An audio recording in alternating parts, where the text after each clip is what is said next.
ഇനി പൂച്ചയുടെ ശബ്ദം. മ്യാവ്, മ്യാവ്. കുതിരയുടെ.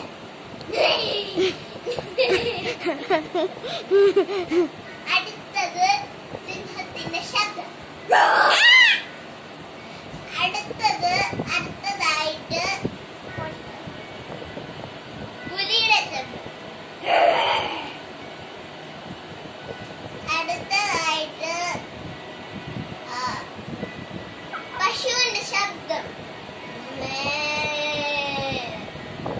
അടുത്തതായിട്ട് കോഴിയുടെ ശബ്ദം.